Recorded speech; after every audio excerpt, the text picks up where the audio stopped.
Sebab bangsa akan bangkit melawan bangsa dan kerajaan melawan kerajaan. Akan ada kelaparan dan gempa bumi di berbagai tempat. Akan tetapi semuanya itu barulah permulaan penderitaan menjelang zaman baru. Ya benar, semuanya sedang terjadi di saat-saat ini.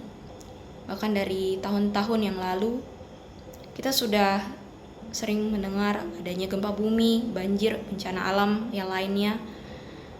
Tapi semuanya ini hanya permulaan penderitaan menjelang zaman baru. Permulaan penderitaan.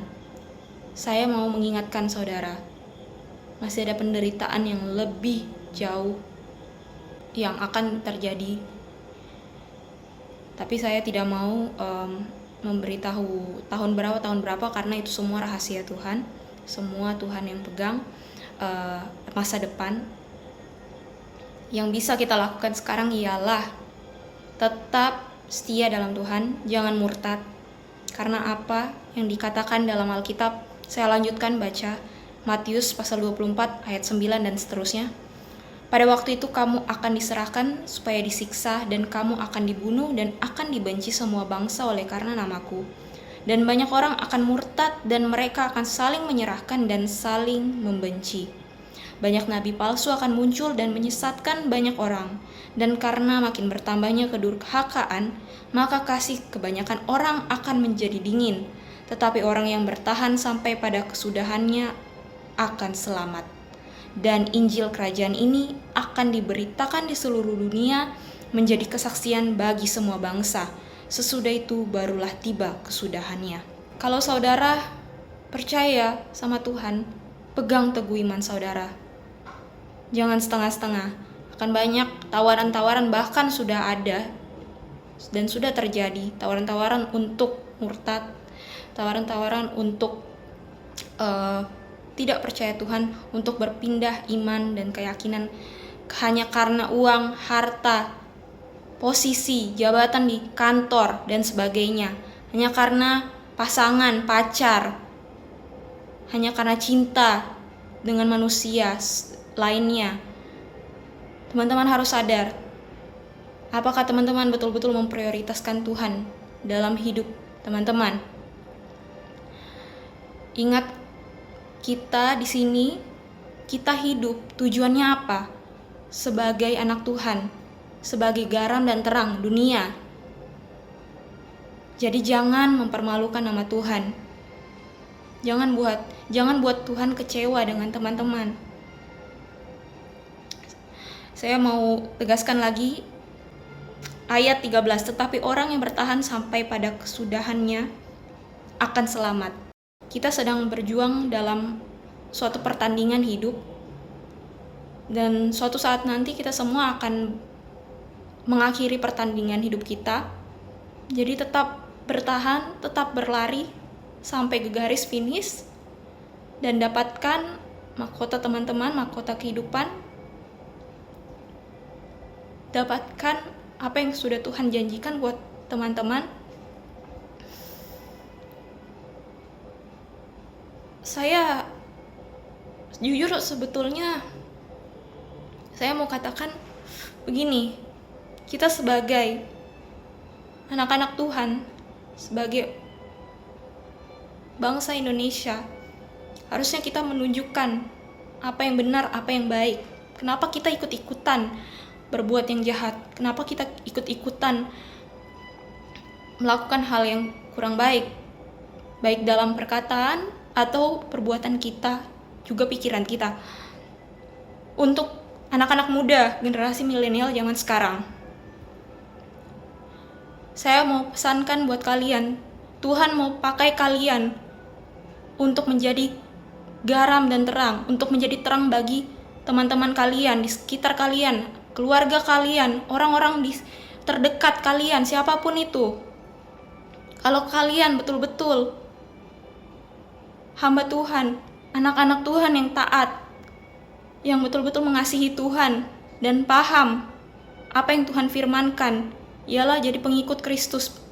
Kalian lakukan apa yang Tuhan mau lakukan untuk hidup kalian. Jadilah kesaksian hidup bagi banyak orang. Untuk teman-teman di sekitar kalian, yang belum percaya Tuhan Yesus. Jadilah kesaksian yang hidup itu. Kalau kalian lagi diskusi atau lagi ngobrol, ketika kalian berhasil melakukan sesuatu dan teman kalian atau orang yang ngomong dengan kalian memuji kalian, kita harus sadar, kita harus tetap kembali berkata bahwa semuanya itu karena kekuatan Tuhan. Ini bisa jadi jalan kalau bagi teman-teman yang tidak tahu bagaimana caranya saya harus kesaksian, apakah hanya lewat online aja atau media sosial aja. Enggak, ketika kita dalam lingkungan pergaulan kita, ketika kita berbicara tentang suatu hal, pasti ada kesempatan di situ. Pasti Tuhan membukakan jalan bagi kita untuk menjadi kesaksian, untuk berbagi apa yang pernah kita alami pada orang-orang di sekitar kita, yang Tuhan sudah berikan pada kita mujizatnya yang ajaib, kasihnya. Come on lah teman-teman, jangan sia-siakan waktu kalian, jangan sia-siakan masa muda kalian. Kalian mau dipakai oleh Tuhan, kalian dipanggil oleh Tuhan untuk menjadi garam dan terang. Jadi betul-betul pahami apa sih garam itu, apa sih terang itu.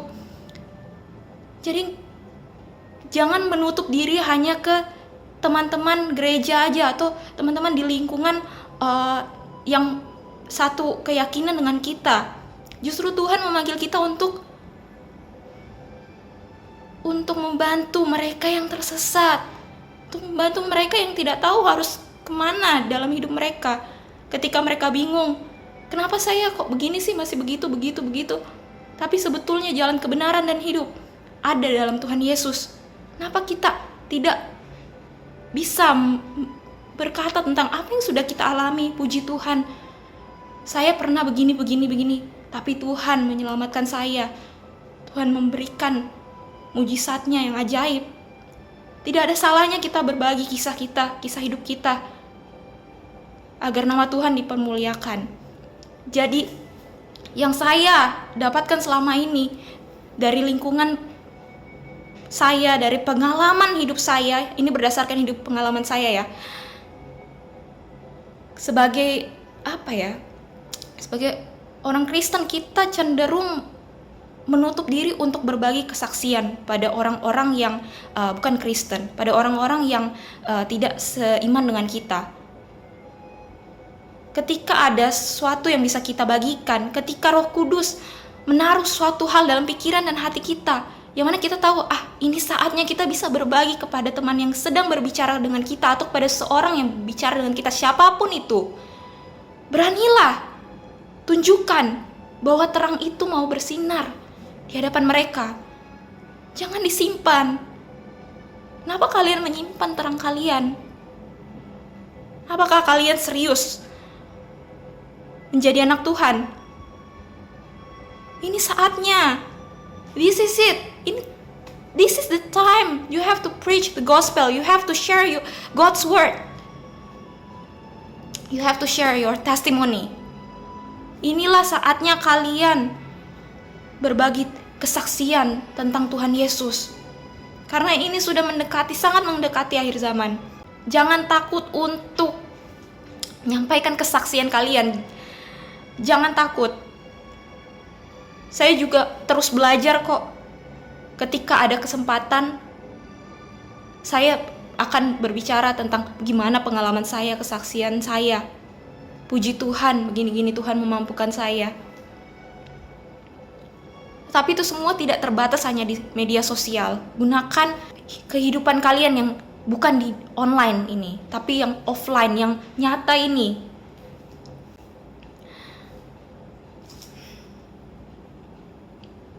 Jadi beberapa tahun lalu di media sosial Instagram, saya post story. Waktu itu malam saya melihat di langit, karena ada bangunan-bangunan, terus ada sorotan lampu sorot ke arah langit dan lampunya warna merah. Kemudian saya melihat itu bentuknya seperti kuda. Saya tidak tahu itu suatu hal yang harus saya yakin, yang saya percaya atau tidak, tapi hal itu mau mengingatkan saya bahwa ya ini akhir zaman. bacaan firman Tuhan tentang kuda di akhir zaman ada di kitab Wahyu.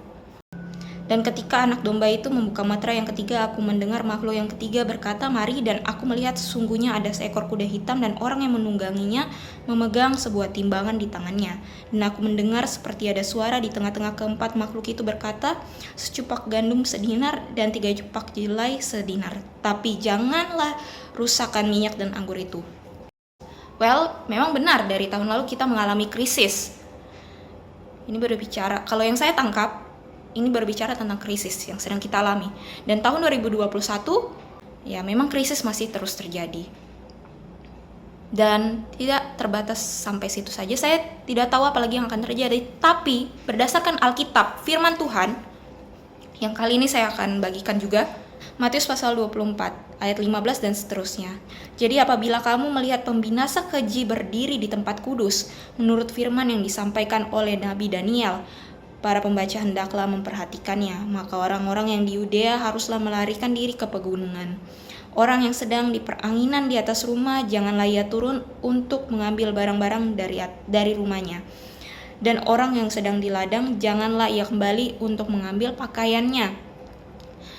Celakalah ibu-ibu yang sedang hamil atau yang menyusukan bayi pada masa itu.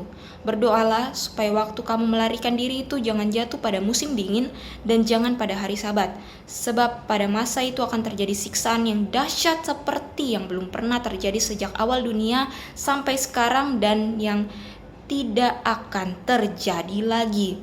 Dan sekiranya waktunya tidak dipersingkat, maka dari segala yang hidup tidak akan ada yang selamat. Akan tetapi oleh karena orang-orang pilihan waktu itu akan dipersingkat. Oke, ini dari Matius tentang apa yang akan terjadi mendekati akhir zaman. Tidak tahu kapan, tapi pasti terjadi.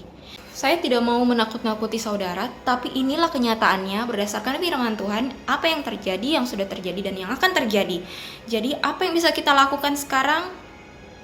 Jadilah pelaku firman Tuhan, bagikan kesaksian saudara bagaimana Tuhan menolong saudara, tidak hanya lewat media sosial, tapi lewat dunia nyata ini, lewat mulut saudara ketika saudara berbicara dengan orang lain, terutama bagi mereka yang tidak percaya Tuhan atau yang belum percaya Tuhan Yesus sebagai Tuhan dan Juru Selamatnya. Saya berdoa bagi saudara agar saudara tidak takut, tapi berani untuk menyatakan kebenaran firman Tuhan. Jangan hanya dalam kandang atau sarang kumpulan kita sendiri, tapi berubahlah, keluarlah, gunakan waktu kita sebijak mungkin kesempatan ini, karena inilah saatnya kita harus melakukan yang terbaik untuk Tuhan sebelum kerajaan Tuhan datang ke muka bumi ini, sebelum waktu kita di dunia ini habis dan kita diangkat Tuhan ke tempatnya yang kudus, sebelum Yerusalem baru muncul, sebelum kesudahan zaman semuanya itu berakhir dan hidup yang baru akan muncul, akan terjadi.